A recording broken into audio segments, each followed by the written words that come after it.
안녕하세요. 썰라디오입니다. 오늘 소개할 사연은 부모님의 절친한 친구와 사랑에 빠진 한 남자의 이야기입니다.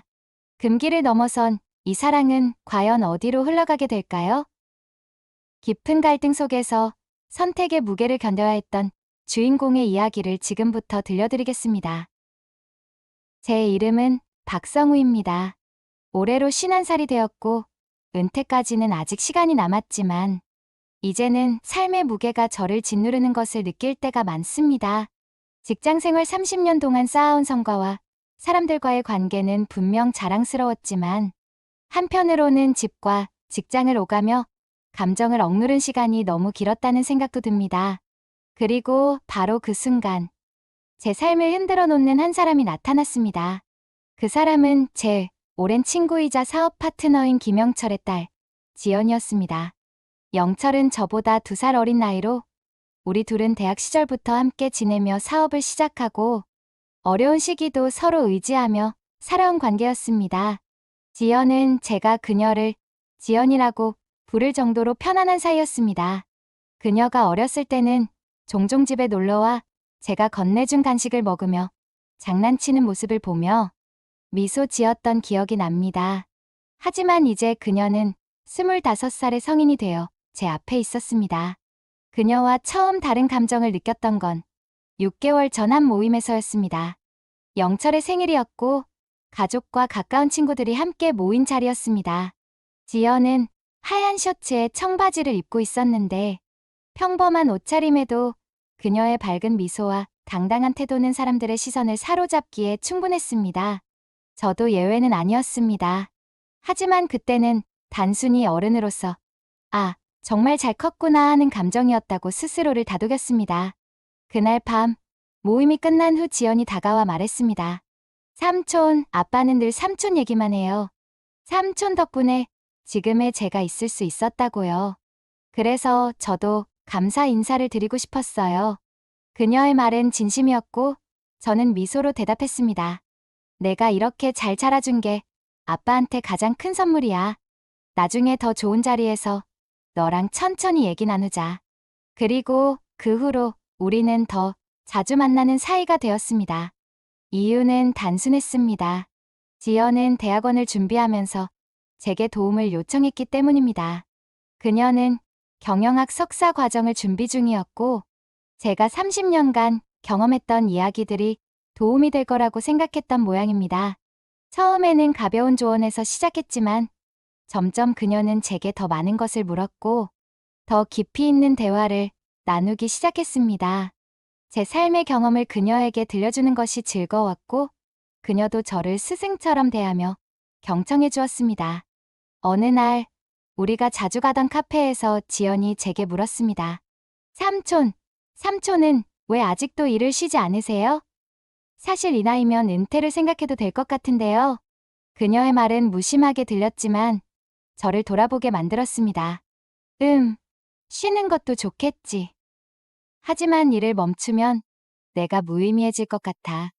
너는 아직 젊으니까 모르겠지만 나이가 들면 삶에서 뭔가 의미 있는 걸 계속 만들어내야 한다는 압박감이 생겨 제 말에 그녀는 고개를 끄덕이며 말했다. 그럼 삼촌이 정말 의미 있다고 생각하는 건 뭐예요? 그 순간 저는 대답할 수 없었습니다. 제 삶에서 정말 의미 있는 것이 무엇인지 오랜 시간 동안 생각해 본 적이 없었기 때문입니다. 제일, 가족, 친구, 모든 것이 중요했지만 그중 무엇도 제 가슴을 두근거리게 하지는 않았습니다. 그저 무언가가 빠져 있다는 느낌이 들었을 뿐입니다. 하지만 그녀를 바라보며 처음으로 생각했습니다. 내가 그녀와의 대화에서만 느끼는 이 설렘이 의미 있는 것이 아닐까 하고 말입니다. 시간이 흐르며 우리의 관계는 점점 더 가까워졌습니다. 단순한 멘토와 학생의 관계를 넘어 서로의 고민을 공유하며 더욱 친밀해졌습니다. 어느 날 밤, 우리는 한강 근처에서 산책을 하며 이야기를 나누고 있었습니다. 그녀는 요즘의 고민을 털어놓았습니다. 사실 아빠랑 요즘 대화를 많이 못해요. 아빠는 항상 바쁘시고 저는 가끔 제 얘기를 들어줄 누군가가 있었으면 좋겠다는 생각을 해요. 그 말에 저는 무언가가 가슴 속 깊이 찔리는 듯한 기분이 들었습니다. 제가 그녀의 그런 공허함을 채워주고 싶다는 생각이 들었기 때문입니다. 지연아, 내가 힘들 때 언제든 얘기해도 돼. 너의 이야기를 들어줄 사람이 필요하면 내가 항상 옆에 있을게. 제 말에 그녀는 고개를 끄덕이며 미소를 지었습니다. 감사해요, 삼촌. 삼촌은 제게 정말 특별한 사람이에요. 그 순간 저는 깨달았습니다. 그녀와 나의 관계는 더 이상 단순한 조언자와 학생, 혹은 가족 친구와 딸의 관계가 아니었습니다.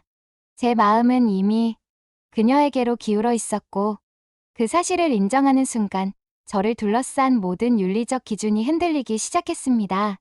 하지만 이 관계가 정말 지속될 수 있을까요? 제 오랜 친구인 영철에게, 그녀의 아버지에게 어떻게 말할 수 있을까요?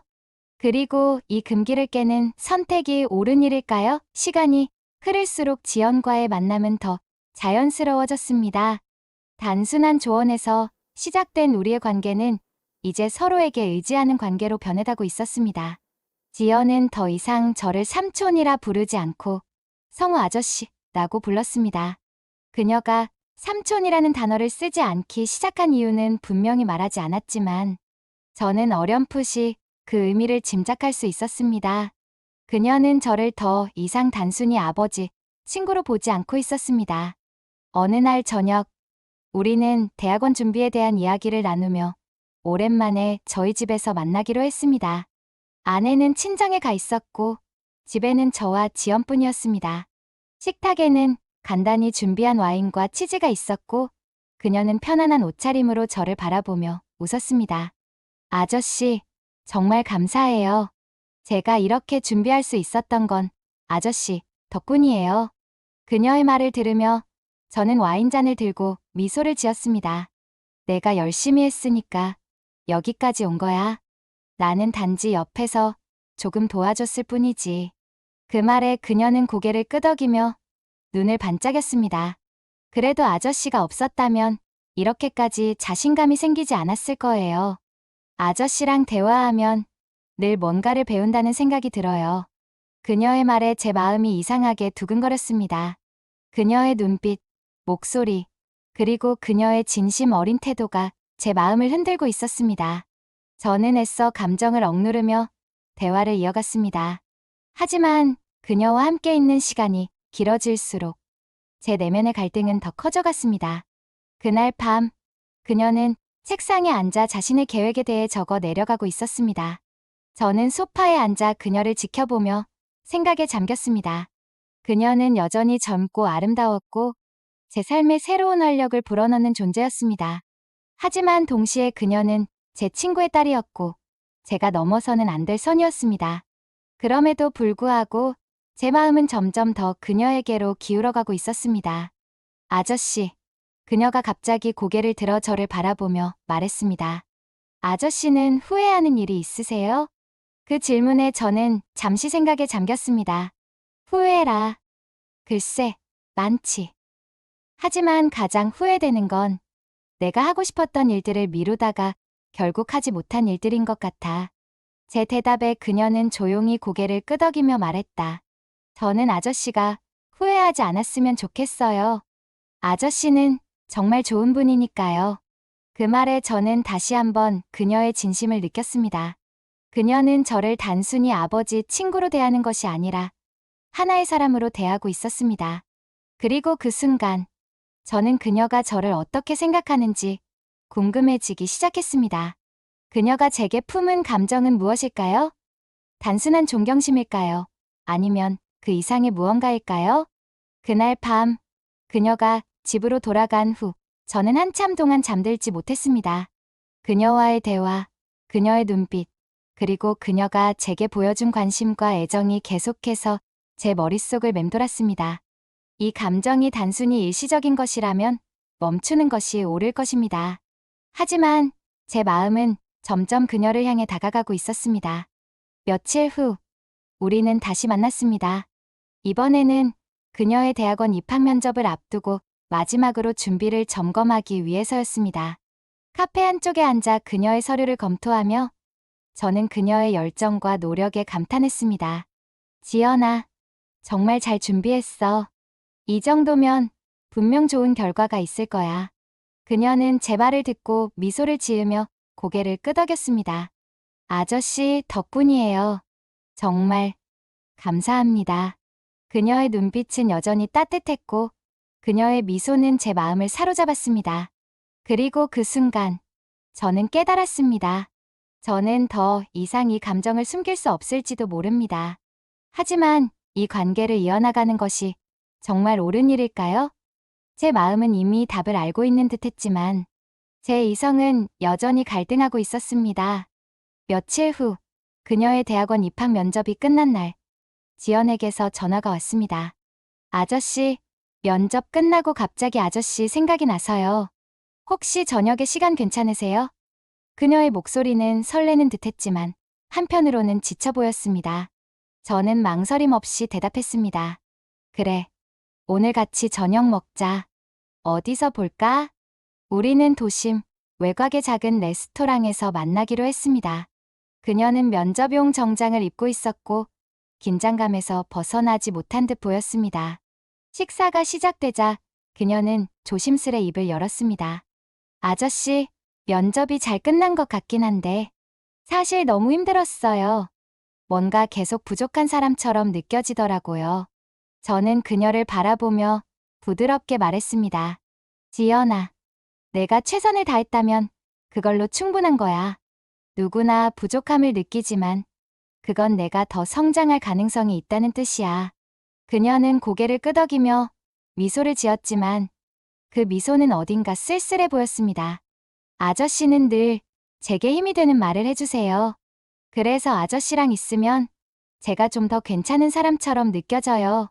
그녀의 말은 단순한 칭찬이 아니었습니다. 그녀의 눈빛에는 진심과 무언가 억누른 듯한 감정이 담겨 있었습니다. 저는 술잔을 들며 말했습니다. 너는 이미 충분히 훌륭한 사람이야. 내가 너한테 해줄 수 있는 건 내가 내 자신을 믿도록 도와주는 것뿐이야. 저녁 식사가 끝난 후 우리는 근처 공원을 걷기로 했습니다. 밤 공기는 선선했고 도심의 불빛이 은은하게 공원을 비추고 있었습니다. 그녀는 제 옆에서 천천히 걸으며 갑자기 제 팔을 붙잡았습니다. 아저씨, 제가 너무 의지하는 건 아니죠? 가끔은 아저씨에게 짐이 되는 건 아닐까 걱정돼요. 저는 잠시 멈춰 그녀를 바라봤습니다. 지연아, 너는 내게 짐이 아니라 기쁨이야. 내가 힘들 때 내게 의지하는 걸 부담스럽게 생각한 적은 한 번도 없어. 제 말에 그녀는 고개를 숙이며 작은 목소리로 말했습니다. 저도 아저씨가 제게 정말 특별한 분이라는 걸 자주 생각해요. 그 순간 저는 더 이상 이 감정을 부정할 수 없다는 걸 깨달았습니다. 그녀가 제게 의미하는 것, 그리고 제가 그녀에게 어떤 존재인지에 대해 깊이 고민하게 되었습니다. 하지만 동시에 이 감정이 가져올 결과에 대한 두려움이 제 발목을 붙잡았습니다. 공원 벤치에 앉아 잠시 침묵이 이어졌습니다. 그녀는 조용히 제 옆에 앉아 하늘을 올려다보며 말했습니다. 아저씨, 가끔은 이런 생각을 해요.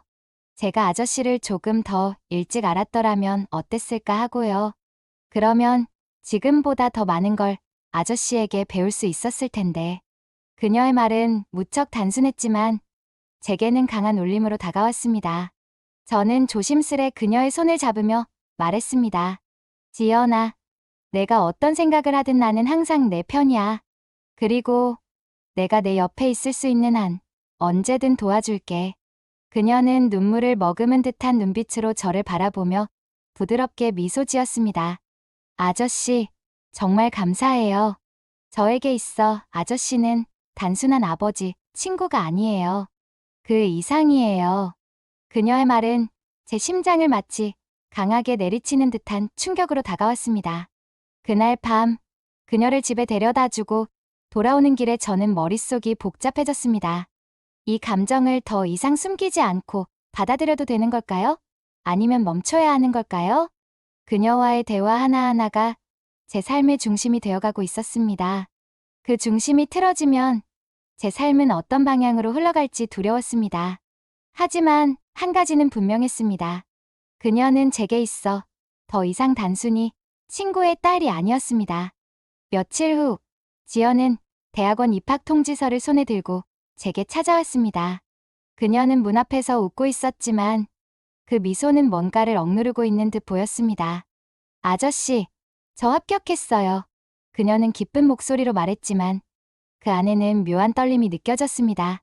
저는 미소를 지으며 그녀를 집 안으로 초대했습니다. 정말 축하한다. 지연아, 내가 얼마나 열심히 준비했는지 내가 잘 알잖아. 이제 새로운 시작이네. 그녀는 소파에 앉아 가만히 통지서를 내려다보았습니다. 아저씨, 이거 정말 제 힘으로 해낸 걸까요? 아니면 아저씨가 제 옆에 있어줬기 때문에 가능한 일이었을까요? 그녀의 말은 단순한 자문이 아니었습니다. 그녀는 진심으로 제가 그녀의 삶에 얼마나 깊이 자리 잡고 있는지 묻고 있었습니다. 지연아, 내가 열심히 했기 때문에 가능한 일이야. 내가 조금 도와준 건 맞지만 내가 해낸 거야. 그걸 잊으면 안 돼. 제 대답에 그녀는 고개를 끄덕이며 미소를 지었습니다. 그러나 그 눈빛에는 여전히 무언가가 숨겨져 있었습니다. 그날 저녁, 그녀는 더 오래 머물고 싶다고 했습니다. 저는 식사를 준비하며 그녀와 이야기를 나누었습니다. 그럼, 이제 대학원 생활은 어떻게 할 거야? 벌써 계획 세운 게 있어? 그녀는 수줍게 웃으며 대답했습니다. 아직은 잘 모르겠어요. 아저씨가 도와주실 수 있다면 더 좋겠죠. 그녀의 목소리에는 농담처럼 들릴 만큼의 가벼움이 있었지만 동시에 진지함도 담겨 있었습니다. 식사가 끝난 후 우리는 와인을 한 잔씩 들고 거실에 앉았습니다. 그녀는 잔을 천천히 돌리며 제게 물었습니다. 아저씨는 후회되는 선택이 있으세요? 그 질문은 저를 멈춰 세웠습니다. 저는 잠시 잔을 내려놓고 그녀를 바라보았습니다. 후회라. 글쎄, 있지. 내가 더 용기를 냈더라면 어땠을까 하는 후회.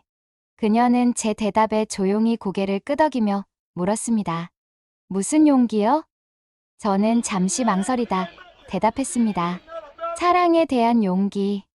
내가 정말 원하는 것을 잡기 위한 용기. 그녀는 그 말을 들은 후 아무 말 없이 제 얼굴을 바라보았습니다. 그녀의 눈빛은 더 이상 숨겨진 감정이 아니었습니다. 그것은 명확했고 선명했으며 제게 향한 마음이었습니다. 그 순간 저는 선택의 기로에 서 있음을 느꼈습니다. 제 삶의 모든 기준과 규범이 저를 붙잡고 있었지만 그녀의 눈빛은 제게 다른 길을 제시하고 있었습니다. 저는 천천히 그녀의 손을 잡으며 말했습니다. 지연아, 나는. 그녀는 제 말을 막으며 조용히 속삭였습니다. 아저씨, 제 감정은 더 이상 숨길 수 없는 것 같아요. 아저씨도 저와 같은 마음이라면 오늘만큼은 솔직해질 수 있을까요? 그녀의 말은 제 심장을 강하게 두드렸습니다. 저는 더 이상 피할 수 없음을 깨달았습니다. 우리는 서로를 바라보며 천천히 다가갔습니다. 그 순간, 우리 사이의 금기와 현실은 모두 사라지고 오직 감정만이 남아 있었습니다. 그 밤은 짧았지만 너무나 길게 느껴졌습니다. 우리는 대화를 나누고 웃고 울며 서로의 진심을 확인했습니다. 그러나 동시에 이 관계가 가져올 결과에 대해 깊이 고민했습니다. 다음 날 아침, 그녀는 문을 나서기 전 조용히 말했습니다. 아저씨, 어젯밤의 선택을 후회하지 않을 거예요. 하지만 우리가 앞으로 어떤 결정을 해야 할지는 이제 아저씨와 함께 고민하고 싶어요. 그녀의 말에 저는 무겁게 고개를 끄덕이며 대답했습니다. 지연아, 내가 내 곁에 있는 한 나는 어떤 선택이든 함께 할게. 그녀가 떠난 후 저는 한참 동안 자리에 앉아 생각했습니다. 우리의 선택은 잘못된 것일까요? 아니면 새로운 시작일까요? 이제 저는 그녀와 함께 그 답을 찾아가야 한다는 것을 깨달았습니다. 날 이후로 지연과 나는 더 조심스러워졌습니다. 우리가 함께한 시간은 더 깊고 특별해졌지만 동시에 그 무게는 점점 더 커졌습니다. 세상은 우리를 몰라보지만 우리는 우리의 관계가 금기임을 너무나 잘 알고 있었습니다. 몇 주 후, 지연은 저를 다시 찾아왔습니다. 이번에는 더 단호한 표정이었습니다. 그녀는 문을 열자마자 말했습니다. 아저씨, 우리 이렇게 살면 안 될 것 같아요. 저는 그녀의 말을 듣고 순간 가슴이 철렁 내려앉았습니다. 그녀의 눈빛에는 슬픔과 결단이 담겨 있었습니다. 지연아, 무슨 일이야? 무슨 생각을 한 거야? 그녀는 소파에 앉으며 깊은 숨을 내쉬었습니다. 저희 아빠가 아저씨에 대해 물으셨어요. 왜 요즘 저랑 자주 만나냐고요. 제가 그냥 대학원 준비 때문에 그런 거라고 했지만 저도 아빠를 속이는 게 너무 힘들어요. 그 말에 저는 아무 말도 할 수 없었습니다. 영철은 제 오랜 친구였고 그의 딸과 이런 관계를 맺고 있다는 사실이 밝혀지면 우리의 우정은 돌이킬 수 없을 만큼 깨질 것이 분명했습니다. 지연아, 나도 매일 밤 고민해. 우리가 이 길을 계속 가는 게 맞는 건지. 하지만 한 가지는 확실해. 나는 내가 내 인생에 들어온 걸 후회하지 않아. 너와 함께했던 모든 순간이 내겐 너무 소중했어. 그녀는 눈물을 머금은 채 제 손을 잡았습니다. 저도요, 아저씨. 하지만 저는 아저씨를 잃고 싶지 않아요. 우리 관계가 드러나면 아저씨에게 어떤 일이 생길지 너무 두려워요. 그날 밤, 우리는 오랜 대화를 나눴습니다. 서로의 감정과 두려움을 솔직히 털어놓으며 우리의 미래를 고민했습니다. 그리고 우리는 결국 한 가지 결론에 도달했습니다. 지연아, 우리가 지금 멈춘다고 해서 너를 향한 내 마음이 사라지는 건 아니야. 하지만 너의 미래를 위해, 그리고 우리 둘 다를 위해 조금 거리를 두는 게 맞는 것 같아. 그녀는 고개를 끄덕였지만 눈물은 멈추지 않았습니다. 며칠 후, 그녀는 새로운 도시로 떠났습니다. 대학원 생활을 시작하며 새로운 환경에서 자신을 다시 찾겠다고 말했습니다. 우리는 서로를 위해, 그리고 우리가 사랑했던 순간들을 지키기 위해 이별을 선택했습니다. 그녀가 떠난 후, 나는 매일 아침 그녀와의 기억을 떠올리며 하루를 시작했습니다. 그녀는 내 삶에 스쳐 지나간 한 사람이 아니라 내 마음에 깊이 새겨진 존재였습니다. 나는 그녀를 사랑했고 여전히 사랑합니다. 하지만 우리의 선택은 그녀가 더 나은 미래를 찾도록 돕기 위한 것이었습니다. 이제 나는 스스로에게 묻습니다. 사랑이란 무엇일까요? 금기를 넘어서도 지켜야 하는 진심일까요? 아니면 더 큰 가치를 위해 포기해야 하는 감정일까요? 나는 아직 그 답을 찾지 못했지만 한 가지는 확실합니다.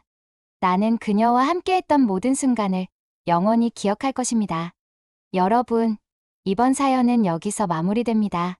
사랑이라는 감정은 때로는 우리가 감당할 수 없는 무게를 동반하지만 그것이 삶의 의미와 방향을 알려주는 지표가 되기도 합니다. 여러분이라면 이 사연 속 주인공들의 선택을 어떻게 평가하시겠습니까? 진정한 사랑을 위해 금기를 넘는 것이 옳은 것일까요? 아니면 현실 속에서 더 큰 가치를 지키는 것이 맞는 것일까요? 댓글로 여러분의 생각을 남겨주세요. 그리고 썰라디오를 시청해주시는 많은 분들 중 아직 구독하지 않으신 분들이 계시다는 소식을 듣고 조금은 슬펐습니다.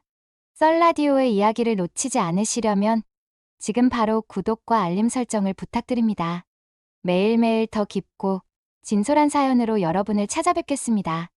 여러분의 지지와 관심이 저희에게 큰 힘이 됩니다. 감사합니다. 그리고 다음 이야기에서 만나요. 안녕하세요. 저는 20대 후반 싱글남입니다. 제가 군대를 제대한 지 2달도 안 되었을 때 있었던 일입니다. 아직도 생생히 기억이 나고 어이가 없기도 하고 다시 그날도 돌아가서 그녀의 연락처를 받고 싶기도 합니다.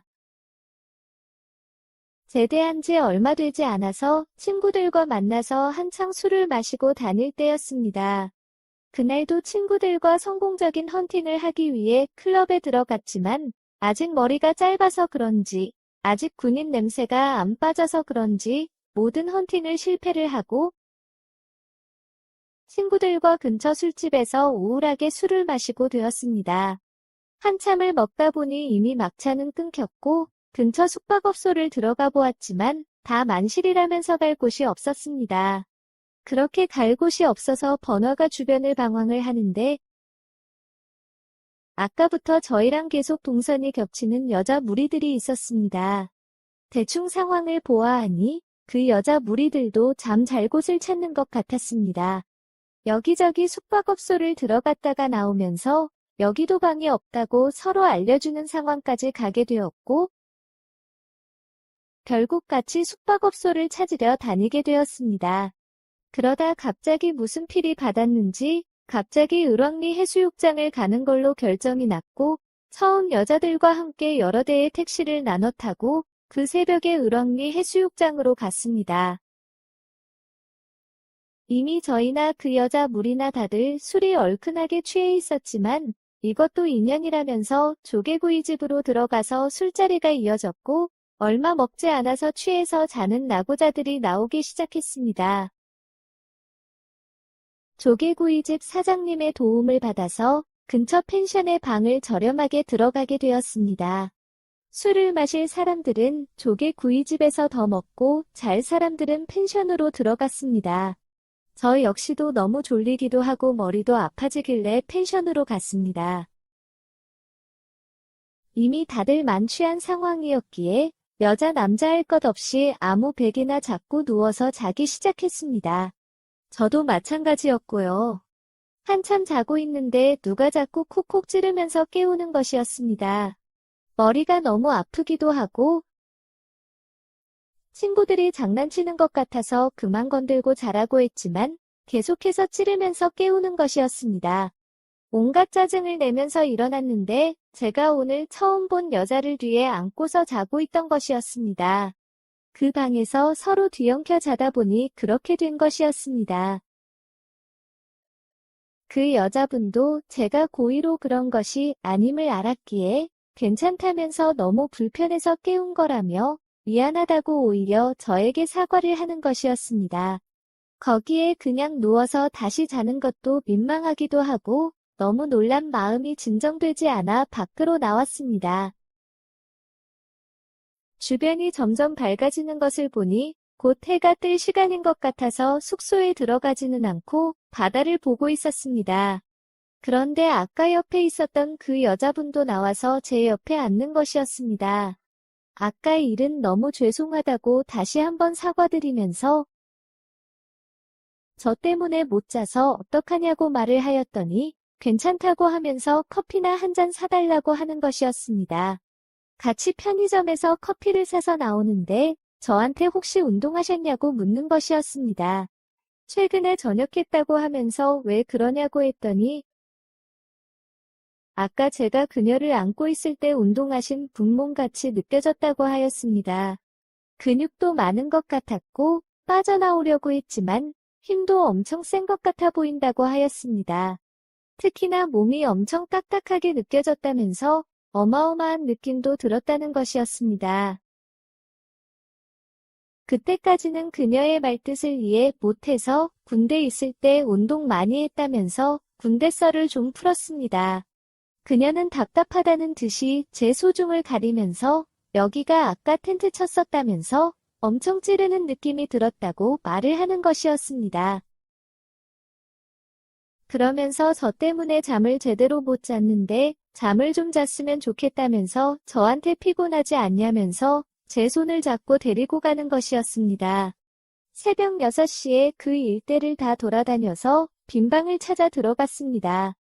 무슨 상황인지 이해를 하고 들어간 방이었지만 들어가자마자 적극적으로 달려드는 그녀를 보니 저도 너무 뜨거워졌습니다. 그녀는 제 귀에 속삭이면서 너무 하고 싶었다면서 미치는 줄 알았다고 하였습니다. 그렇게 저희는 연속으로 3번이나 뜨겁게 서로를 확인하였습니다. 그리고 잠깐 잠이 들었다가 일어나서 친구들이 있는 펜션으로 갔습니다. 9시 넘었는데도 다들 늦게까지 놀았는지 잠을 자고 있었고 저희는 방구석에서 이불을 뒤집어 쓰고 다시 한번 진한 스릴을 즐겼습니다. 그날 점심에 다 같이 해장을 하려고 근처 식당으로 갔지만 어제는 다들 10년 넘게 알고 지낸 친구들처럼 신나게 놀더니 오늘은 다들 어색해하면서 말들이 없는 것이었습니다. 저와 그녀만 바로 옆에 앉아서 대화를 할 뿐 다들 조용했습니다. 그렇게 어색한 식사를 끝내고 나가려는데 급 배가 아파서 화장실을 가게 되었습니다. 아무래도 과음으로 인한 신호 같았습니다. 그렇게 잠시만 화장실 다녀온다고 하고 갔다 왔더니 그녀는 물론 그 여자 무리들이 아무도 없는 것이었습니다. 제가 친구들에게 다 어디 갔냐고 물었더니 다들 이제 집에 가야 한다면서 버스 타려 가버렸다는 것이었습니다. 그러면서 저희도 가자고 하는데 저는 그녀의 연락처도 모른 채 이렇게 헤어지는 것이 너무 아쉬웠습니다. 대화도 잘 통하고 특히 뜨거운 대화도 너무 잘 맞았습니다. 지금까지 만났던 여자친구들하고는 완전히 다른 느낌이었습니다. 서둘러서 버스 정류장으로 뛰어갔지만 이미 그녀들은 떠난 후였습니다. 그날 이후 그녀들을 처음 만났던 부천 번화가 주변을 돌아다녔지만 만나지 못했습니다. 지금도 가끔씩 인천 쪽에서 술 마실 일이 있으면 그 부천 번화가로 가고 있습니다. 혹시나 오고 가는 길에 다시 한 번 더 만날 수 있지 않을까 하는 생각에 말입니다. 그때 같이 을왕리 해수욕장을 갔었던 친구들이 아직도 제가 그날의 그녀를 못 잊는 것을 보면서 이렇게 그리워할 줄 알았으면 그녀들이 버스 타려 간다고 할 때 붙잡았을 텐데 미안하다면서 용서해달라고 합니다. 벌써 몇 년이 지난 일이고 아직도 가끔씩 그날의 일들이 생각나면서 그녀의 생각이 납니다. 꼭 한번 다시 만난다면 그리고 그녀가 만나는 사람이 없거나 결혼을 하지 않았다면 꼭 잘해보고 싶습니다. 오늘의 사연은 여기까지입니다. 구독과 좋아요, 알림 설정 부탁드립니다. 긴 글을 읽어주셔서 감사합니다.